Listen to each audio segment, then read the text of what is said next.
This video contains graphic and triggering descriptions of real-life incidents that emergency services have and continue to deal with. It is intended to promote appreciation for emergency services around the world while shining a light on the darkest aspects of reality in which many face. It is not for children or adults. Turn back now. You have been warned.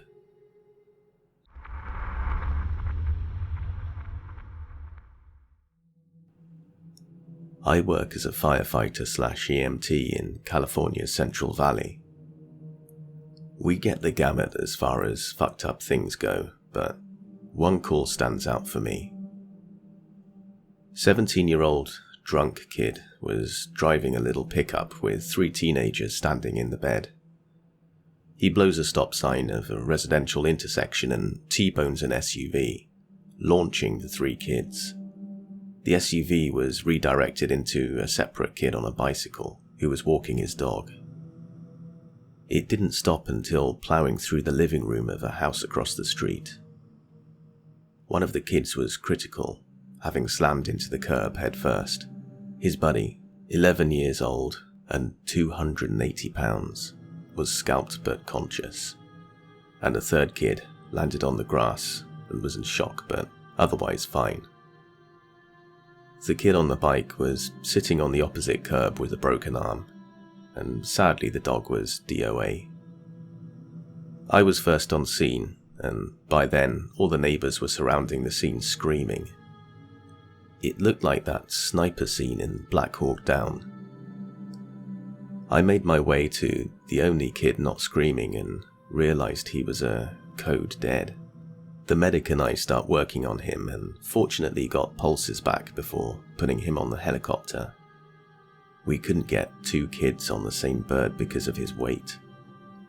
Childhood obesity is rampant out here, and this was another fucked up detail of my fucked up call. Poor kid had to wait another hour for a 45-minute flight to the same children's hospital, all because his weight was out of control. All said and done, every human survived and most made full recoveries as far as I've heard.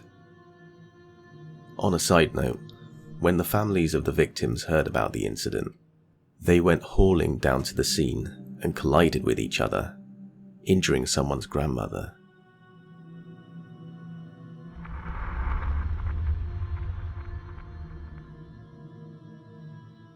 I've had a couple of patients who, will say, just gave up on life and have a particular presentation. The first patient I encountered like this sticks most poignantly in my mind. We were called by family for a vague complaint of, she just needs to be checked out. The son had been bringing her cola and some food, leaving it by her on her recliner for going on months now. He hadn't seen her in a different spot in all those months, and she had a maid that came in and cleaned. Anyway, she was oriented and with it, in an aging kind of way. The place had a certain smell, in a UTI-possessing kind of way. She had her lap covered with blankets, as oldies do.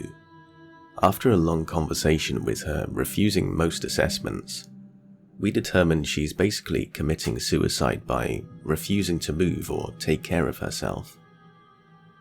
After talking with doctors and police, we moved to take her onto our stretcher and into the hospital. That's when it became very obvious the extent of her non-involvement with the world. She had been sitting in her own wastes for months. The smell that was released was the worst I'd ever encountered, then or since. And as we picked her up, maggots fell away and onto the ground. Upon investigation, under her skirt you could see exposed hip bone, and maggots eating away at the ulcerated site. She died 3 days later in hospital. The doctor said the maggots were probably what were keeping her alive. Impossible to amputate at that location, being her pelvis.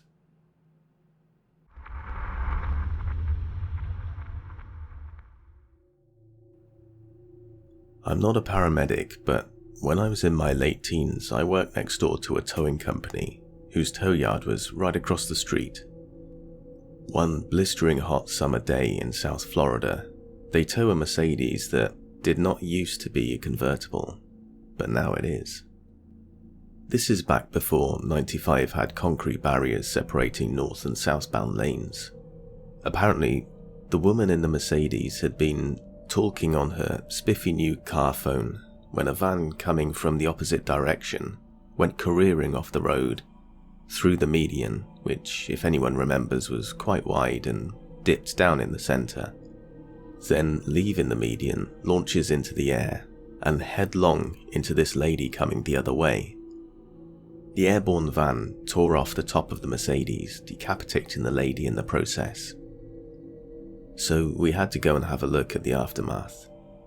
As we approached the car, we could see the lot dogs, a trio of Dobermans, were happily lapping up the blood still dripping from the doors.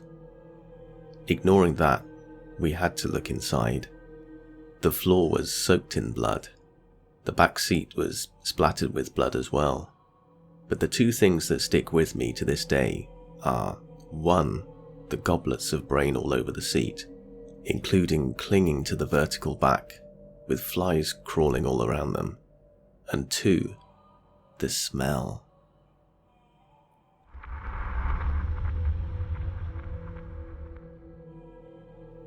Just recently, we were called to an incident because a patient had trouble with his legs, both of them swollen. The male nurse caring for him called us. The thing is, it was not his only problem. I swear to God, you'd have noticed the smell of rotting flesh all the way to the ground floor from the 4th floor. This guy was sitting in a commode for 2 weeks straight. He was even sleeping on it. He told us that's the only way he stayed mobile in his flat. We had to convince him to come with us, and we tried to lift him onto our chair. While lifting, he started bleeding. This dude was nearly one with the goddamn chair. We had to call the fire brigade so we could move the fucking thing. After we saw what his backside looked like, we knew a dermatologist wasn't nearly enough. This man had full-blown decubitus, the sickness you get when lying for too long on the same spot. He had a ring-shaped open wound, and his skin was all red and looked inflamed. To this date, I've never seen anything like this in my life before, and the smell is worse than you can imagine.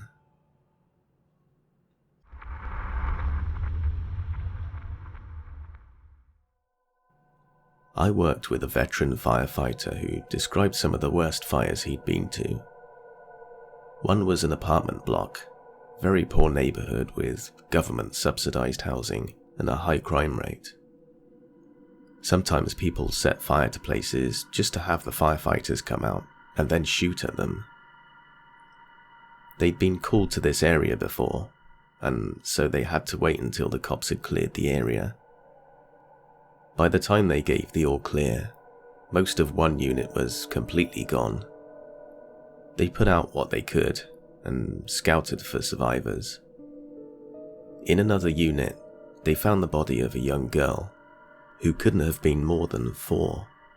She, like many other kids, had hidden from the fire by hiding behind or under some furniture. I think he said he found her behind a couch. She looked like she only had smoke inhalation until they got her outside, where her skin slid off her like a dried crust. She opened her mouth to scream and instead just died in his arms. The EMTs told him she was dead before that. The opening of her eyes and mouth was her face falling apart, but he said he always knew they were lying to him to shield him from the horror. He said he could still see her face staring back at him, pleading, when he closed his eyes for years. Firemen don't get paid enough. Jesus Christ.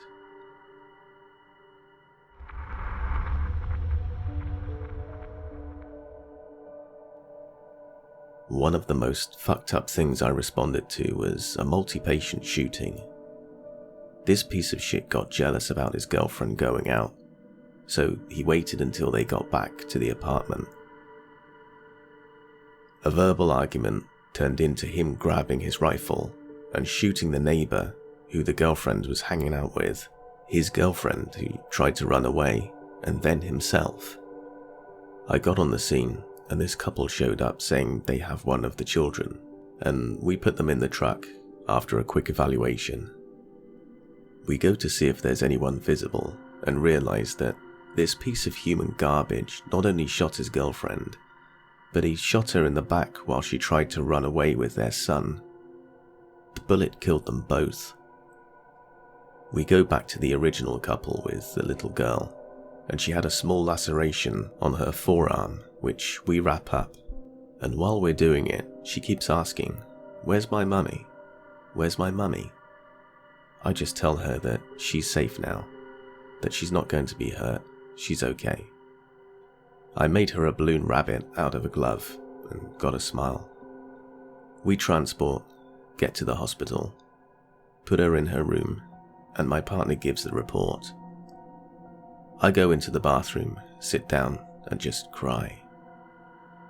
I finally finished, cleaned myself up, cleaned up the stretcher and truck while my partner goes into the bathroom for his minute to collect himself. All of that, and the worst thing of it is that we talked to the attending physician a few hours later about how she's doing, and he tells us that the laceration was caused by what he can only assume was basically shrapnel bone fragments from when the guy shot himself. He had found a slither of bone in her arm, which didn't correspond with her because she had no injury to her radii or ulna. This keeps me up some nights just thinking about it.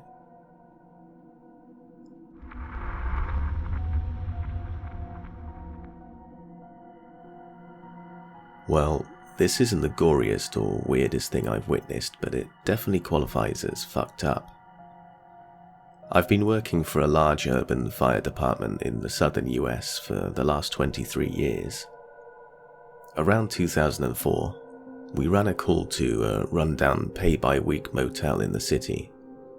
The alarm was for an unresponsive 4-year-old.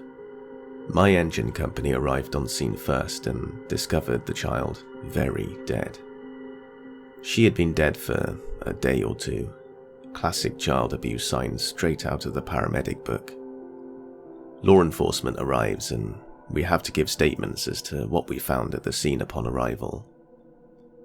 This was a lengthy process and there were several other children from this family living in the motel room. All of these kids had been abused hardcore. The oldest one called 911. He was probably about 14 years old but seemed rather slow. The youngest was still in a crib. My crew and I all decided to each take a child out to the parking lot and try to distract them from the chaos of the crime scene and the fact that their mum had beaten their sister to death. She was convicted. The 14-year-old boy that I was talking to said he liked video games. We sat down on the curb in the parking lot and I started to ask him questions about his favorite game. He told me enthusiastically that he owned a Game Boy. I said that was so cool. He was very excited as he pulled it out of his pocket to show me. He immediately went to playing with it. As I looked over his shoulder to watch, I saw that the screen was completely smashed out of it. He was just pretending to play the game. Jesus Christ. That was by far the saddest, most unfair, fucked up thing I'd ever seen. To this day, I can't talk about the boy without crying. I was deeply affected by him, playing with that toy with no screen. Funny how you never really know what will mess with you and what won't. Lord knows we've had dozens of calls just as tragic since then, but that boy and his broken video game hit me like a ton of bricks that day.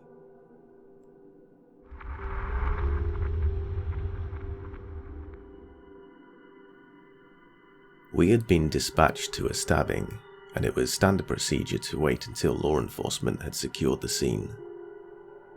It was a slow night, so Law secured the scene quickly and we didn't even have to stage. As we rounded the corner, a deputy is in the front yard waving us in to hurry. Never a good sign. We enter the house and the patient is lying in a lake, definitely not a puddle, of his own blood. The patient is awake and talking, but just keeps saying that he can't breathe. We take a quick inventory of his most serious injuries. He has a near complete amputation of his left forearm, clean cut through both bones, and is only attached by the skin on one side. His right hand is split from between his middle finger and ring fingers, all the way down to the wrist. He has a massive laceration to his right thigh that goes halfway around the inside of his right thigh from the front downwards and around towards the back. A very deep laceration to both buttocks. We begin to try to piece him back together enough to quickly get him onto a backboard to be transported to the landing zone for a helicopter. While we're working on trying to get everything secured, while standing in this lake of blood that had previously been contained in his body, the patient's cat came over and began to lick the exposed ends of his forearm bones. It was a surreal moment that just kind of broke the tension of the crew. We quickly shooed away the cat and continued on with our work. We found out from the deputies that allegedly the suspect on scene was going through a divorce, and the patient had offered him a place to stay until he could get on his feet. The suspect was allegedly attempting to preach about Jesus to the patient, and the patient had told him that it was late and he needed to sleep for work, and that they'd talk about it tomorrow.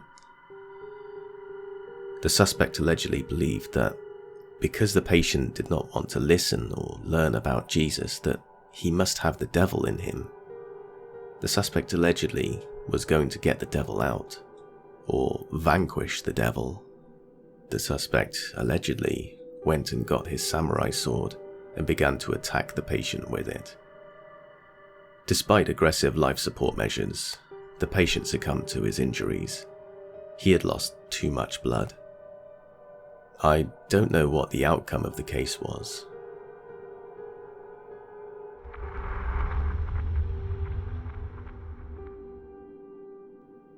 Paramedic here, and this isn't necessarily the most grotesque thing I've seen, but it's definitely stuck with me the longest. About 1.5 years ago, I responded to a hanging in a half-built house. The construction crew called it in about 2 p.m. When we got there, police informed us that we could slow down, and the man was not viable. We found the man was hanging in the first floor closet. His hands were cuffed in front of him. He had duct tape covering his mouth. He had been there for at least half a day, mottling in his fingers and lower extremities, cold to the touch. The man was dead, and that's okay, but the lengths at which this man went through to die really bothered me. The cuffs and tape meant to me that he had tried before and knew he would eventually try and save himself, or that this was a homicide. Furthermore, that means that the construction workers had been working around this man's body for at least 6 hours. The guy who found him initially thought he was being pranked. He went as far as touching the body, which is when he realized it was real. All in all, I'm not sure why this one gets to me. I've had dead babies, multiple death car accidents, but that hanging was the worst.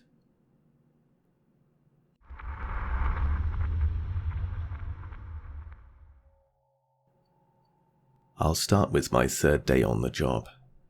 A high-speed head-on collision. One car had drifted across the dividing line, and the 2 cars just ploughed directly into each other. I'm riding 3rd on the rig because I'm still in orientation, so my partners let me triage. We had call details that there was one patient unconscious, so I grab my trauma bag, hop out of the side door, and I'm hollering, "Where's the unconscious patient?" I hear a woman's voice faintly from one of the cars. "It's my husband. Please help him. Get him off me." I get around to the driver's side of the car, and sure as shit, there's a man laying right across and on top of the woman beside him. I haul him off and take one look at him, and he's clearly dead. Le Fort Class 3 facial fracture, pale, not breathing. While I'm checking for a pulse, police say they couldn't find a pulse on him either. The wife is trapped within the mangled car. It was so mangled that, while I thought they had been sitting side by side in the front of the cab, she had actually been sitting in the back passenger seat, and he had been driving. The wife's able to answer questions appropriately, and pulse and breathing are decent at this time. I move on, and one of our other ambulances arrives to care for her, while fire begins a vehicle extraction. I head over to the other car, and the occupant riding shotgun is clearly dead as well. Facial fractures, mouth hanging wide open, eyes staring off at nothing, no breathing, no pulse. The 2 kids in the back of the car are belted in, alive, and have minor injuries, so we extricate them, and they ride together in the same ambulance to hospital. 2 other occupants from this car were actually out of the car and walking around on scene, and refused EMS care. The woman from the first wreck had her blood pressure drop as soon as she was extricated from her car, and the truck who took her in had to upgrade and go lights and sirens en route to hospital. At that point, we needed to do an ECG to confirm the male patient from the first car was dead. So my partner is shaving his chest on the side of the road so they can place an ECG sticker. Firefighters are holding up a blanket to spare the public and maintain the patient's dignity. Partner said it was the most morbid thing he'd ever done. Another time, I had a bariatric or fat patient who had multiple compound fractures to her right leg.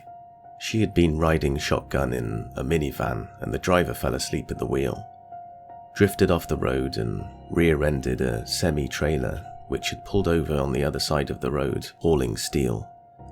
Massive intrusion into the cab from the trailer which they struck. The driver was fine and able to get out, but the passenger was trapped within the wreckage. 3 kids in the back of the minivan are all conscious. I have to climb in over the back seats and pass the kids one by one out the back to my partner. I end up babysitting all 3 kids in the back of my ambulance while a second ambulance attends the passenger while fire extricates her. The most heartbreaking moment of the call is when fire finally frees the van from its entrapment with the flatbed, and the kids say, "Oh hey, the van's free, we can keep going now," as they had been heading on a road trip when they got in the collision. Following the call, I helped the other crew clean their ambulance as it was a disaster, due to the compound fractures and associated trauma to her leg. The patient had ended up with free-floating fatty tissue that pumped out onto the floor, along with her blood. When I walked around the back of the unit to hop in, I was like, holy fuck, is that brain tissue? As it looked just like brains. But reasoning that her skull had been intact, it must have been fat. I answered my own question. Partner in the back is like, it's fat, it's really squishy. Turns out it's squishy just like fat on meat. No surprise there, really. Another time, I went to a call where a 20-something had blown his brains out with a shotgun while his mum was in the house. She heard the shot and found him in his bedroom and called 911. Clearly nothing to be done. He had clear cavitation of his skull and brain, with a path from his mouth to the exit out of his parietal bone. Less of a mess than I thought there would be, to be honest. Just one splatter directly behind where I assume his head had been when he pulled the trigger, which ran down the wall. Bits of brain and skull on the wall and bed. And this one wasn't my call, but one of my buddies went on a call where an 8-year-old girl had hung herself. She hung her teddy bear first because she wanted to take it with her. I don't know if I'll ever top that one in terms of pure fucked upness. one more. Got called by police, and our only information was colostomy. We're training a new rookie, and I tell her this is going to be a good call. The police would never call us just for a colostomy problem. We show up, and it turns out this 60-year-old dude was trying to kick his 30-something-year-old girlfriend out of his apartment, and she was refusing to leave. She's methed out and doesn't have her colostomy bag in place, so there's literally shit everywhere. We get her into the ambulance, and she's being combative in the back, and my partner and I are fighting with her. Every time she flexes her abdomen, there's another little squirt of shit out of her colostomy site. I have her hands pinned down over her head, and I'm yelling at the rookie, who's frozen on the bench looking like a deer in headlights. Put a dressing on her abdomen or something. The rookie puts a trauma dressing on over the abdomen, and the patient gets a hand free on me and grabs the now shit-covered dressing and chucks it across the ambulance. The patient keeps mething out and eventually fights until she straight up falls off the stretcher onto the floor. My partner and I grab her and throw her back onto the bed. Finally, my partner gets her legs restrained, and I have her hands in a double wrist lock over the top of the stretcher behind her head. With his hands finally free, my partner draws some midazolam and slams it into her, and we get additional restraints onto her hands and start bandaging up her colostomy site. Cleaning up after that one was fun. HIV/AIDS shit fucking everywhere. That's my go-to whenever someone has a morbid curiosity to know the worst thing I've ever seen. It usually guarantees no follow-up questions and sweet, sweet silence.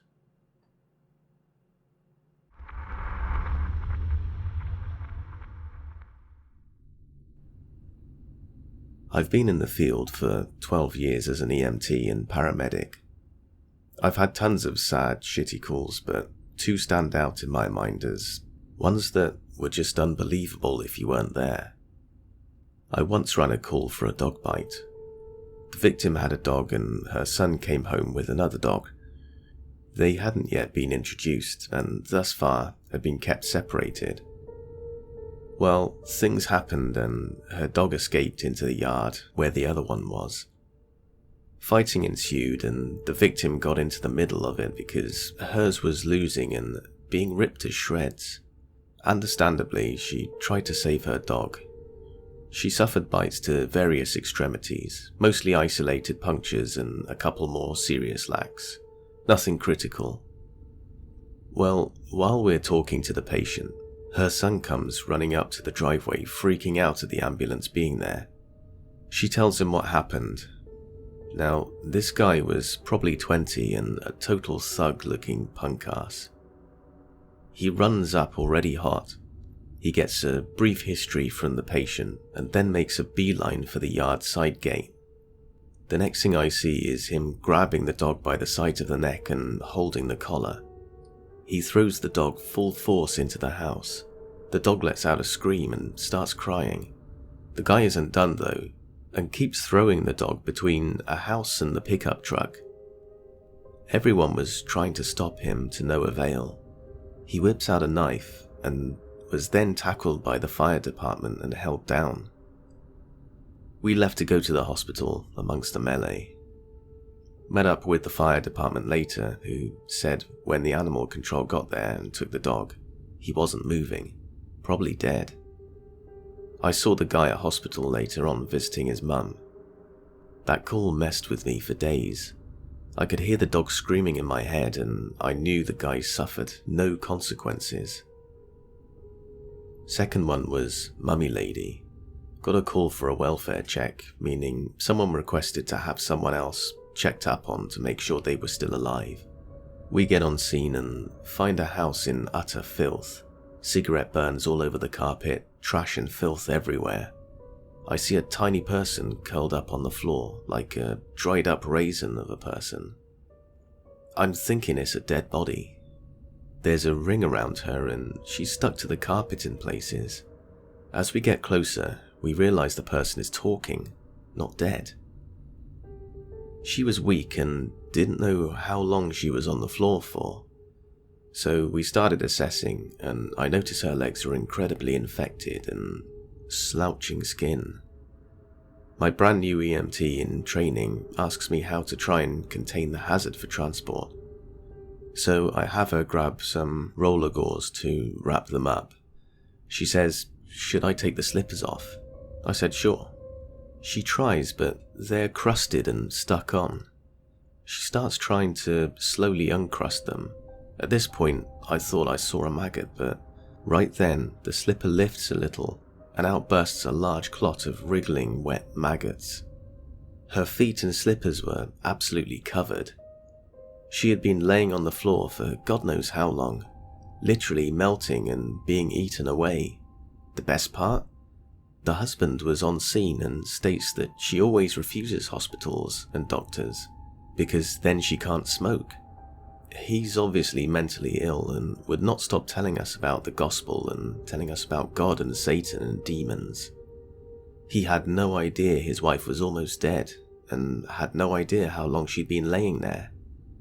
Terrible situation.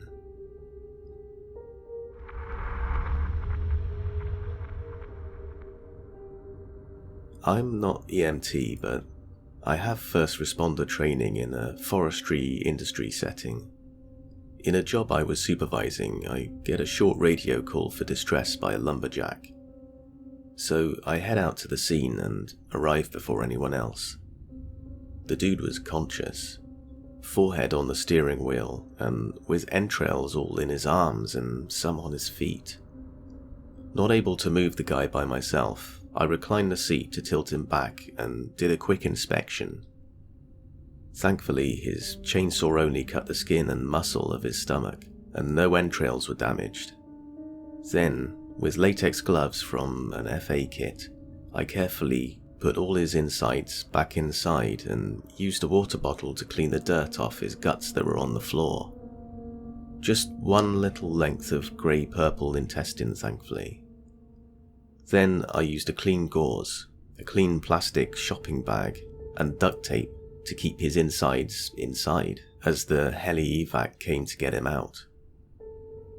After he got evac, I checked his GPS. The tough guy walked almost 1.5 kilometers with his entrails in his arms, back to his truck to radio for help.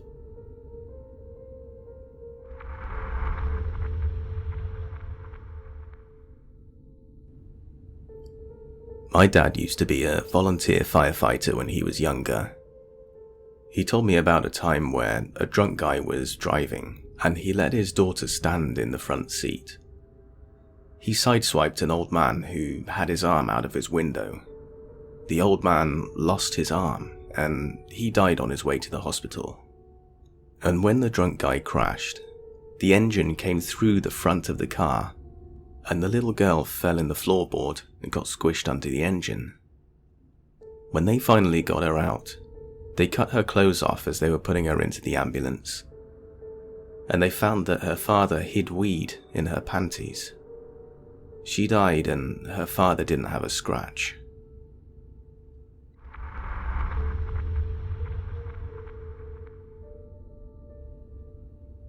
I've been at it for 15 years now, in a low-income area of a flyover state, so I've run a lot of ugly calls.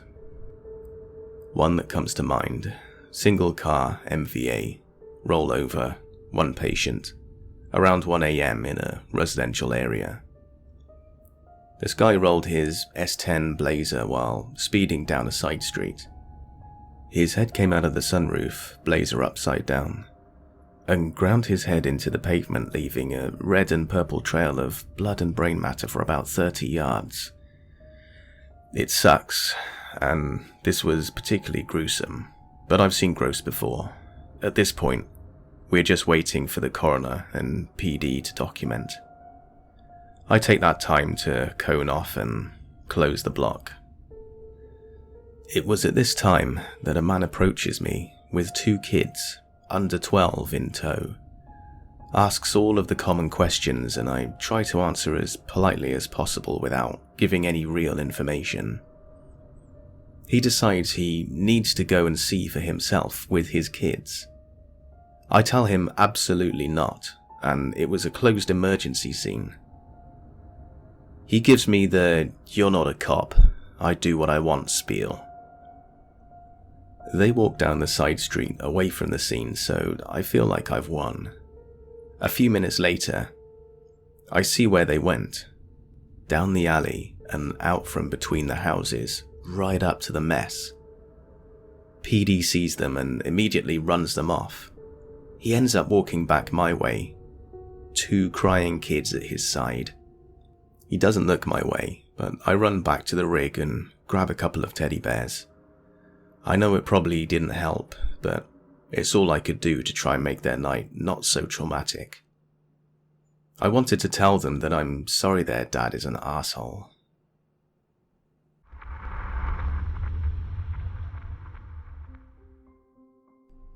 Not an EMT, but a story from my best friend's brother.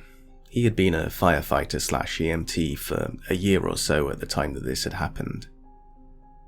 The person that passed away was actually a friend of mine in early elementary school, so it took a while to get past the gruesome nature of it.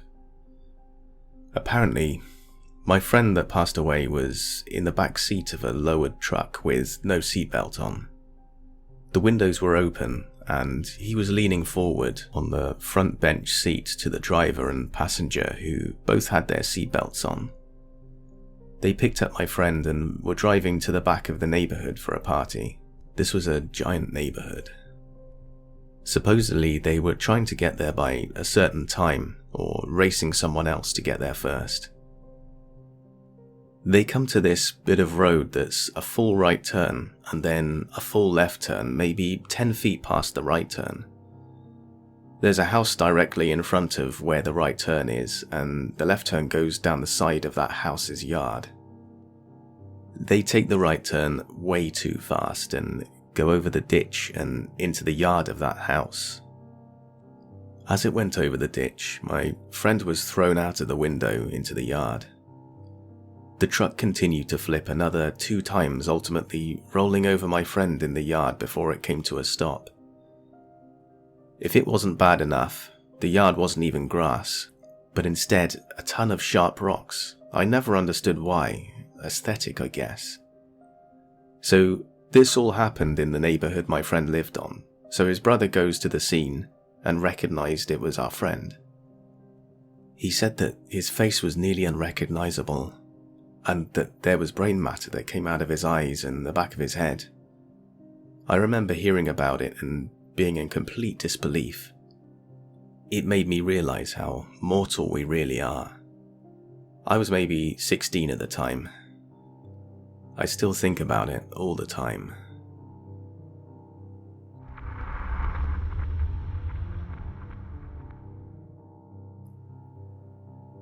Former EMT here, and by far the most fucked up thing to witness was elderly folks abused and neglected in homes on the crappy side of town. Every town has some version of skilled nursing facilities, of assisted living. It's a place where you send your grandparents when you can't take care of them because they need professional care, or where you might go after a surgery or accident leaves you unable to care for yourself. In nice neighborhoods, these facilities can be quite luxurious. On the other side of the tracks, things are much, much different. Oftentimes we would get called in the middle of the night to transport someone with a broken hip, only to arrive and find them with 2 black eyes or a hip that had clearly been broken for days if not weeks. The staff gave excuses like they slipped in the shower. Ridiculous. They can't even walk. How do you fall and give yourself 2 black eyes when you can't even walk? This client had been in a wheelchair for years. The quality of these facilities is atrocious. Inside, it usually reeks of piss and shit. Patients' diapers are left unchanged and urine bags are always visibly overflowing. Multiple beds per room with only curtains to separate them. Patients wearing dirty diapers with abundant bed sores and bruises. No privacy. Patients in various states of undress. Patients forced to use bedpans in plain sight. Some people were forcibly restrained, tied to their beds by their wrists and ankles. People in pain, unattended to by staff and abandoned by their families. Some people were young, but due to their medical conditions, they were stuck in these places forever. I saw quite a few former gang members who were now living in various states of vegetation. The facilities are penalised for calling 911, so instead they contract with private ambulance companies, like the one I worked for, and do non-emergency transports. This means that even when they should call 911, they won't because they don't want it on the record. Instead, they call the contracted ambulance company, which is basic life support instead of advanced life support, often needed in these situations. Once, I arrived at the call expecting to take a patient to a doctor's appointment, and instead find them actively having a heart attack. BLS units aren't trained to use EKG machines. We can only give like 5 medicines and one of them is oxygen. This situation obviously requires paramedics, so we transport the patient as far as we could and literally called 911 from our ambulance. We met up with the fire department's ALS unit in the street. We pulled over and the firefighters jumped in and saved Grandpa. Sometimes my partners and I did report the more extreme cases of abuse, like the 2 black eyes and the delay of call for broken hip, to the ombudsman. But that was never going to be enough.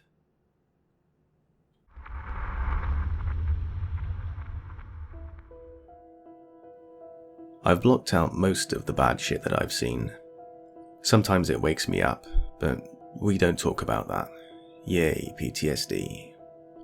I've seen lots and lots of dead people in various stages of decomposition, but during medic school, they require you to do 1 day of morgue rotation. I had 3 patients, a 40-something who died of unknown causes, so he got autopsied to determine, a 20-something who was shot to death in a high-profile club shooting that week, and this guy. He was someone who was schizophrenic and went missing about 1 month prior by the George Washington Bridge. He washed up on a beach miles away. He was green and grey and black and olive coloured. He was bloated and looked like Santa Claus even though he was apparently skinny in life. His fingertips, eyelids, eyes, lips, ears, toes and penis had been eaten off by local marine wildlife. When they cut him open, all of the putrid gases escaped.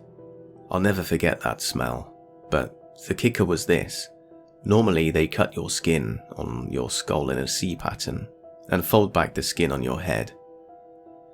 Then they saw your skull open and place a bowl under your head and scoop your brain out. In this case, the pathologist seemed ready to collect something messy. When the skull was removed, his brain poured out like decomposed green and grey oatmeal. Suffice to say that this was not going to be an open casket burial. So weird to see the thing that caused his demise in a bowl looking like the breakfast from hell.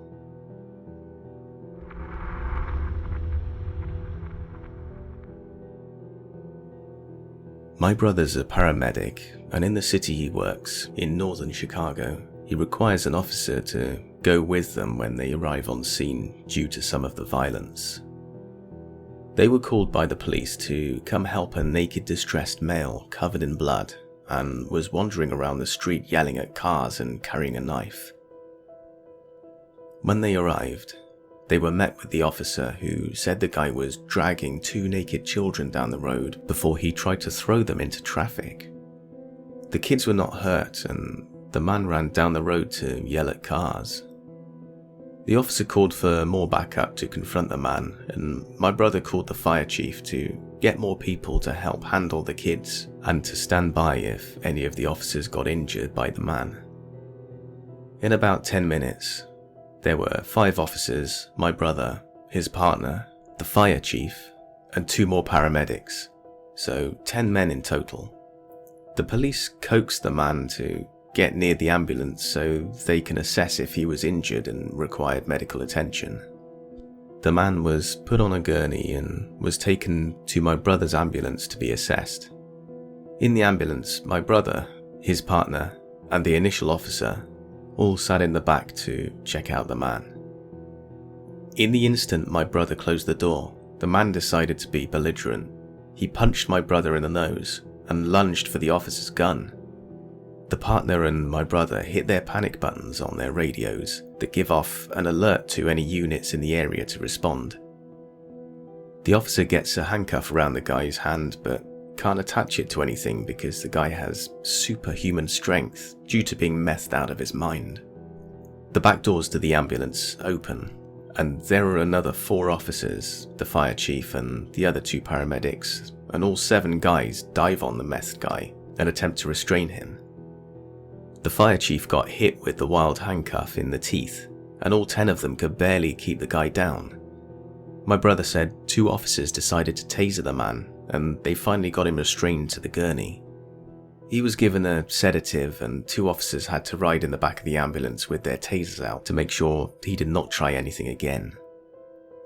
Once they drop off the man to the hospital, all the officers, paramedics, and anyone who was in contact with the man was quarantined in a ward for several hours. Apparently, the guy was in contact with caustic and dangerous chemicals from making meth in his apartment, and anyone in contact with him could be carrying the same chemicals around in their clothes. Remember how he was naked when they found him? Him, his kids, and his wife were all naked because he was making meth in his apartment. His wife complained that she didn't want him making meth anymore, so he beat the shit out of her, thus getting covered in her blood. He was so angry that he decided he was going to kill his kids and drag them outside, then was confronted by the officer. Now, I'm not familiar with the laws around creating meth or hard drugs, but apparently when charged with creating methamphetamine, you get charges against you for every person living in that building that it puts in danger. He lived in an apartment building with over 100 people in it, so 100 people were in danger from him making that meth. So he was charged for putting all of them in danger. He was then charged with assault of an officer, aggravated assault, resisting arrest, 3 counts of attempted murder, and cooking meth with a huge sentence. I believe it was about 150 plus years.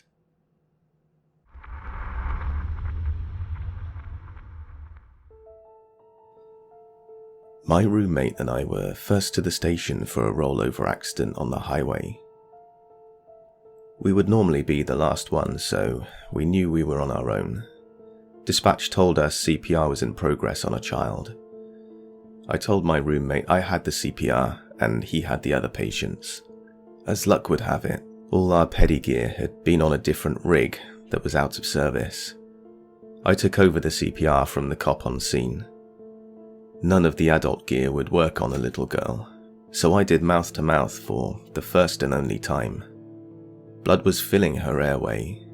I had to suck and spit to clear her airway. I tried so hard, but I failed. When she urinated herself, I knew she was gone. I gave her a kiss and continued the CPR. I was so into trying to save her that the helicopter landed about 50 feet from me and I didn't see it. I just held her in my lap and was alternating compressions and breaths. She was worked on for an hour at the pediatric trauma facility, but pronounced her deceased. I was a literal bloody mess afterwards. We had help that arrived when the helicopter did. Another firefighter pulled me behind our engine and cleaned the blood off my face. I went home and called my mum. I was 20 years old. I wept and I went to the funeral home to see her. She was in a little white dress. I put a teddy bear and bag of gummy bears in the casket with her. Her mother and sister showed up at the station a month later. They all survived. Her mum gave me an envelope. It was the sweetest thank you note I've ever read. It was for doing everything humanly possible to save her angel. It also had a picture of her. Years later, I saw the same picture that I had in my wallet on the news, recognized it immediately. It was a story about a local Mothers Against Drink Driving chapter, or MADD. Her drunk father rolled the car and killed his own daughter. Shirley would have been 30 years old this year. I've seen a lot of fucked up stuff, like girl got into an argument with her boyfriend on the highway, got out of a moving car and was struck by 2 semis and 4 cars. Only time I've almost puked at work was the sloshing noise made when they picked up the biggest piece of her meat left. She was spread across 4 lanes, both shoulders, and 2 lanes over the wall, plus the shoulders for a quarter of a mile. An intact eyeball was the furthest thing out, entire organs just sitting there, just washed the rest of her to the shoulder and grass for the birds to eat. I've seen a lot of burnt bodies, including 2 teenage brothers. Had to tell their father they were dead. Seen lots of decomposed bodies. Found a lady that committed suicide 7 months prior. She was mummified in the back seat of her SUV in her garage. Had a guy shoot himself in the head in front of me. Another guy was drunk and either accidentally or purposefully shot himself under the chin with a shotgun. Nothing from the jawbone up, no head, but still breathing. He kept breathing for a good 5 minutes. His brainstem was still in place. I could keep typing, but you get the idea. You see stuff, you handle it. You clear and wait for the next call.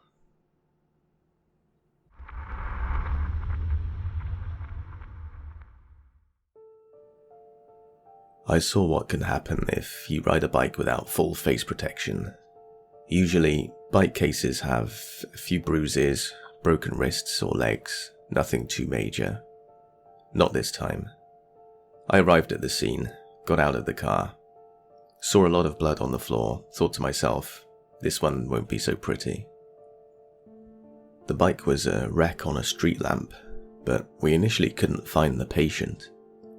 I followed one end of the trail and found what I initially couldn't recognize as the lower jaw of our patient. The teeth did the trick.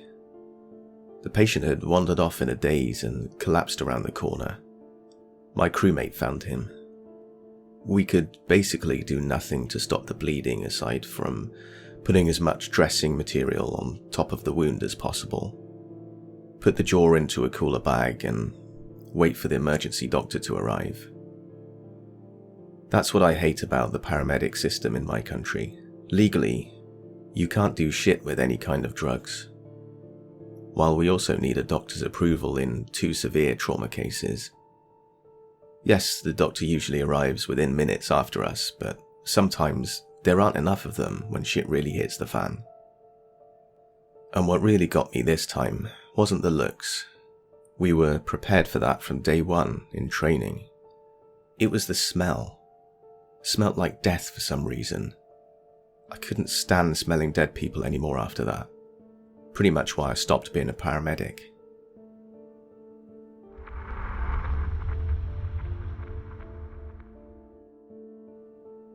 I'm not an EMT, but I knew one while I was at university. I used to ride a motorcycle to school so I could bypass traffic by splitting lanes. It's legal here in California. One day, EMT guy and I are talking and he mentions that his job made him never want to ride a motorcycle. I, of course, ask why and he proceeds to tell me about a call he responded to regarding a deadly collision between a motorcycle and a delivery truck. He arrives and finds that the motorcyclist had slammed into the back of the truck, head first. The force of the impact ripped his head off and the first responders were all dumbstruck. They had a body, a helmet, but no head. He said it took them a good 20 to 30 minutes to figure out that the force of the impact had forced the guy's head into his own chest cavity. Didn't convince me to give up riding though.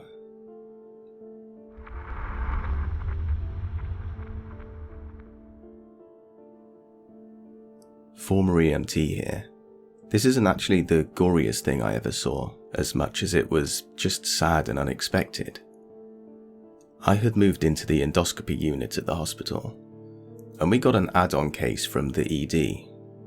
It was a slightly older lady who needed an EGD due to a suspected ulcer bleed in her stomach. They brought her in and she was pretty stable, but she seemed really sad and worried, and during the consent she kept saying, "I just wish someone from my family was here." Once we got down there, we saw the ulcer was a visible vessel and signs of a recent bleed. The doc went to place a clip on it and the vessel just erupted into a geyser of blood. We found out later that it was her gastric artery. We ended up coding her there in the procedure room until we could take her to IR to be embolized. She died on the IR table. She went to sleep for the EGD and just never woke up. It always makes me very sad to think about it. It almost seemed like she knew what would happen and just wanted to see her family one more time.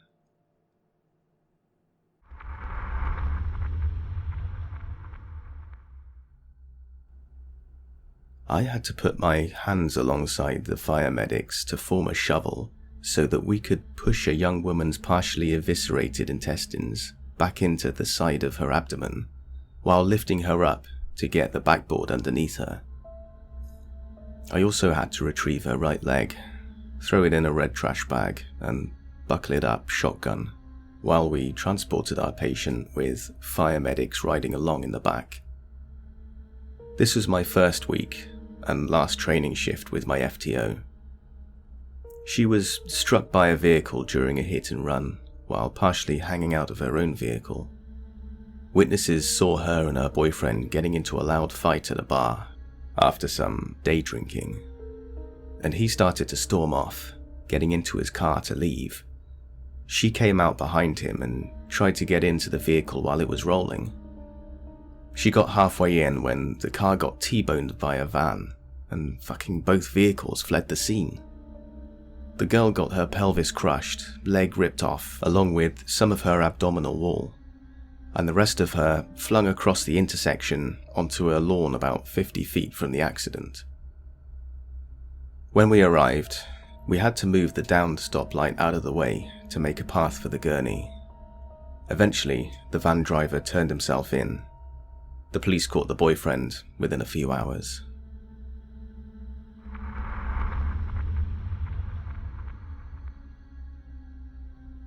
My buddy services a small town in Arkansas where he got a call one day about an overweight woman having chest pains. Being a small town, he immediately knows who and dreads the call. He and his partner show up and a short, fat black man greets them at the door of the house. The man looks at the two paramedics and says, "Yo, gonna need some more motherfuckers." My buddy goes in and he describes it as the worst rotting smell imaginable. There was a 700+ pound woman laying on 6 mattresses butt naked. She was covered in her own feces, old food and cigarette butts. She apparently was having severe chest pain. Can you imagine why? So they wanted to get her to hospital to get it further looked at. They called for 2 more teams for backup. Backup arrives and while they figure out a plan, the black man is lighting incense in the corners of the room to deaden the smell. I assure you, it did not. So they end up backing the ambulance up to the back deck because it's even with the level of the back doors of the ambulance. The problem is, the woman is so heavy that the scissor-style lift of the gurney is having trouble supporting her. The wheels don't lock in where they're supposed to in the ambulance. So my buddy has to stand between the patient and the back doors of the ambulance to prevent her from sliding around during the drive.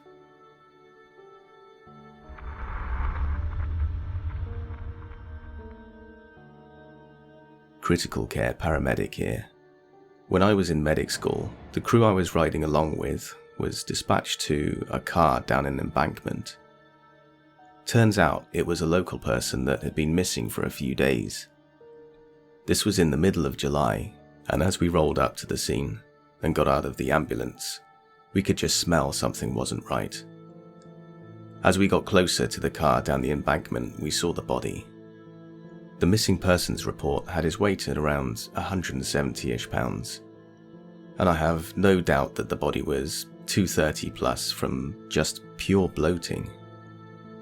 The body's face was black as night. The eyes, nose, and lips had been eaten away from maggots. The body had maggots from ear to ear around his neck, and the extremities of the body was green and soupy to touch. The position of the body in the car led us to believe the driver tried to get out of the car, as his leg was hanging out of a cracked car door. I honestly think he sat there and suffered in the extreme heat for days. The smell is something I'll never forget. Imagine the stench of a dead animal with a hint of sweetness. You could taste it. We had on surgical type masks, but it helped minimally. As we went to put the body in the body bag, the body's head nearly fell off, and some sort of bodily fluid / maggot juice shot one of my preceptors in the face. She dropped her portion of the body and began to vomit furiously. Finally, after we all regained our composure, we bagged the body. Eventually, we would have to double bag the body due to the bugs coming through the first bag. I still had the smell of death on my nose for a few days after that. Eventually, I would become a fellow co-worker with the preceptor. She still talks about it time to time, even years later.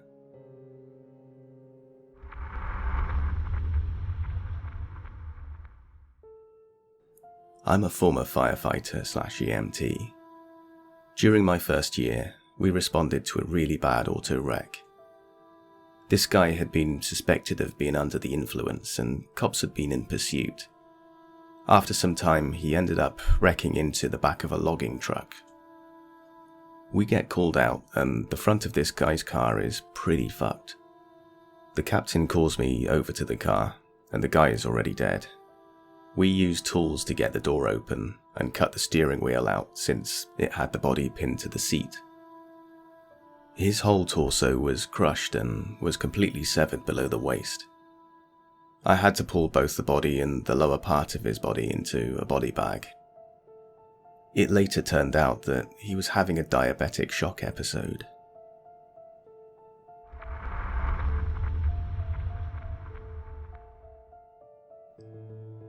My dad was a cop and attended some pretty bad stuff in his time.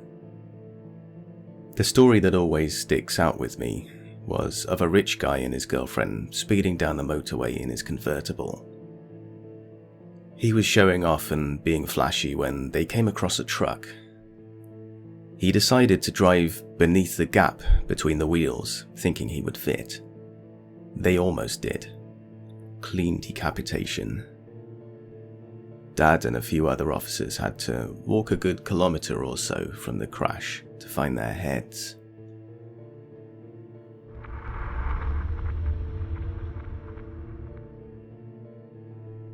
The man teaching first aid and CPR at my work told me this story and why he stopped being an EMT.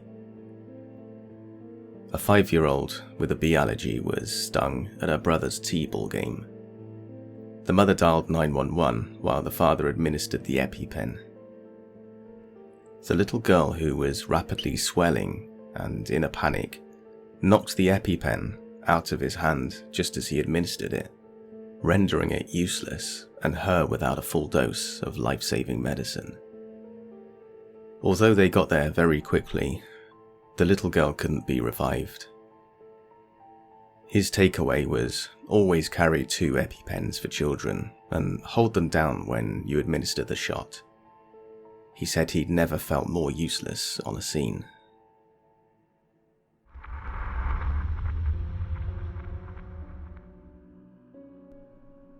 A neighbour of mine is a firefighter and told me in passing about something he witnessed on the job.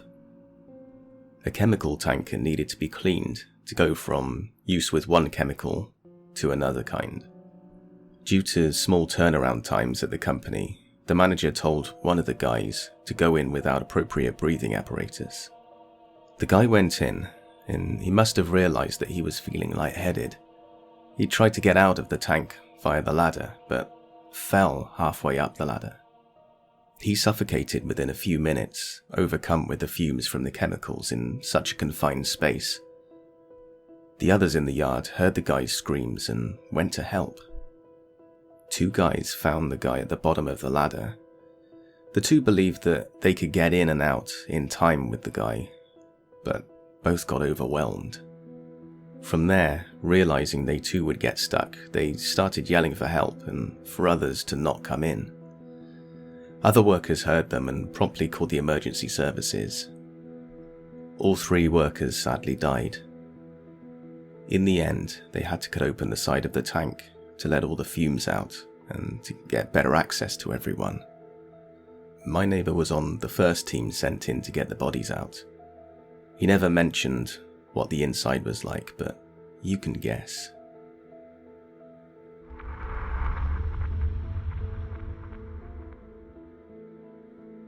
An old ex-girlfriend of mine has a mum that used to work in the county jail. Her mum told me a story that left me nauseous. There was an older man that was a frequent at the jail. He was in all sorts of non-violent public offences. He was homeless and just didn't have the ability to dig his way out of the situation he was in. So one day, he's hauled back to jail for some minor offence and an overnight stay in the slammer. My girlfriend's mum said people had noticed a horrendous smell projecting from the old man. She explained that nobody present had ever smelt something so wretched. They were left with no choice but to call in medical staff to inspect the old man, checking to make sure it wasn't some sort of rash or infection. So they began to remove articles of his clothing.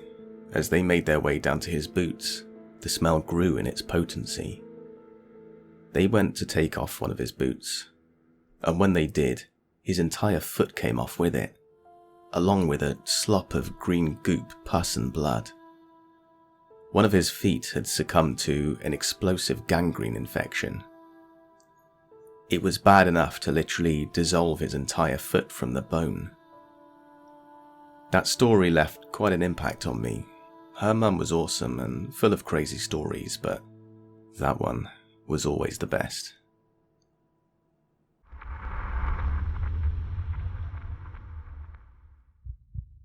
A call comes over, cardiac event, CPR in progress. We roll the bus with ALS. Get there, and a woman well into her 80s with stage 4 throat cancer, meaning her cancer had eaten away her throat until it hit her carotid, or jugular, and she was in the process of bleeding out. Her daughter, a doctor, allegedly told us full code and take her to the hospital where she worked, about 45 minutes away. The paramedic on scene told her a more polite fuck no, and we brought her to a hospital about 10 minutes away. 10 minutes of CPR and pumping this clearly dead woman full of drugs later. She gets into the code room. CPR switch to hospital staff happens, and within 5 minutes, time of death is called. Now, the most fucked up part for me was that a chunk of the woman's throat had landed on my boot. I didn't notice until I went to lace my boot up, as it was a little loose after the call. It freaked me out a little. Needless to say, EMS and I soon parted ways.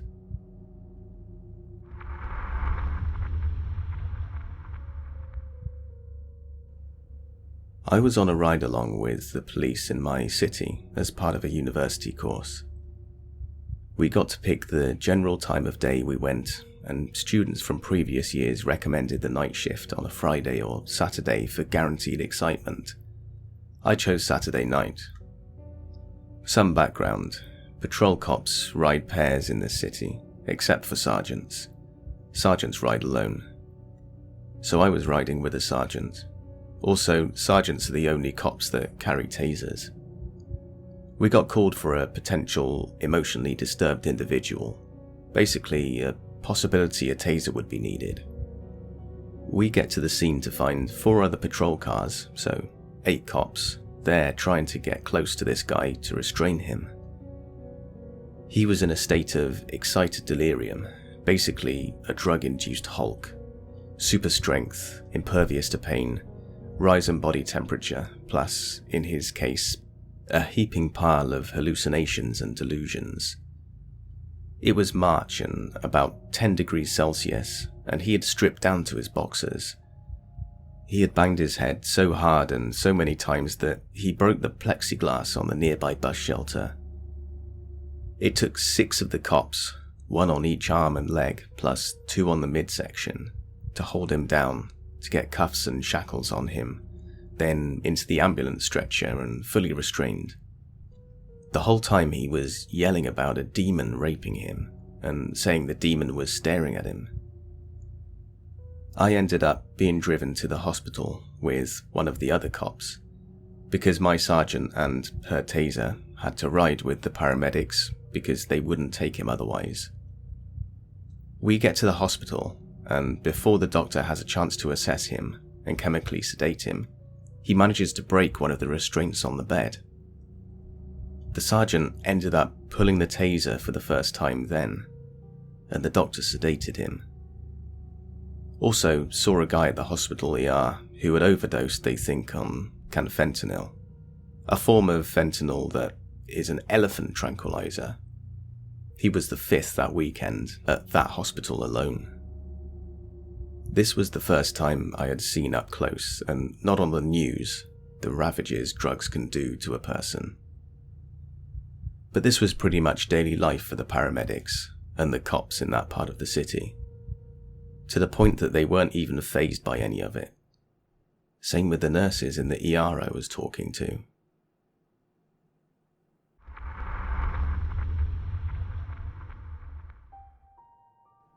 I'm a second-year student paramedic in the UK. I was recently called out to a middle-aged male who had been assaulted. He was hit in the back of the head with a cricket bat multiple times by a teenager and left in the street until we arrived.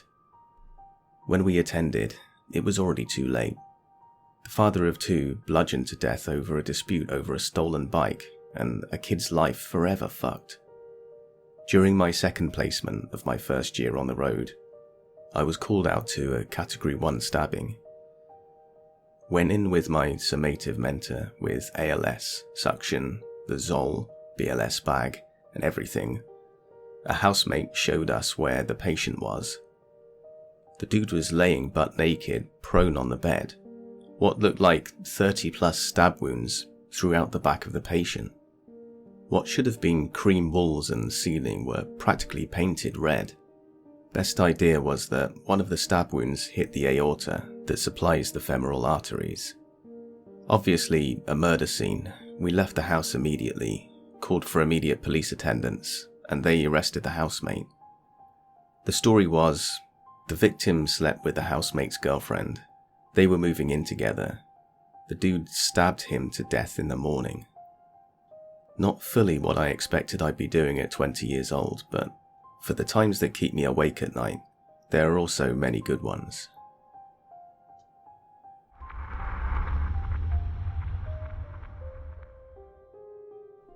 Former medic here. I received a call to an unknown medical. Upon arrival, first responders were leaving, saying they have seen enough. They didn't tell us what was wrong. Walked under a carport to find a black male wrapped in blood-soaked blanket. He kept repeating, just trying to get the worms out. He then stretches out the foreskin of his penis and asks if we see them. We politely say no. When we stood him up to walk to the ambulance, his testicles fell out, literally out of sack, just hanging by his vas deferens. Pure shock takes over, and I have him immediately hold them in place. I ask what happened, and he replied, just trying to get the worms out again. I asked him how. He said, with nail clippers. Basically, clipped a hole big enough, and then rip.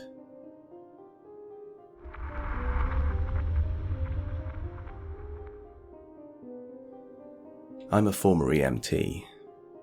It has to be the biker that was most likely doing 110 to 120 at 3 a.m. and a vehicle merged into his lane. He had nowhere near enough time to slow down, much less stop. It looked like he attempted to move over and lost control. At this point, they determined most likely he was only able to reduce his speed by about 5 or 10 miles an hour. The PD said marks indicated he spun out and was hurled into a tree. Myself and the others on the call ended up picking up what was left of him. Literal pieces, chunks and organ parts. We had a guy on the call who was really green. He passed out the moment he tried to collect parts of the deceased. We did a BAC post-mortem using what was left and determined that he had definitely consumed alcohol prior to the accident and also ingested cocaine.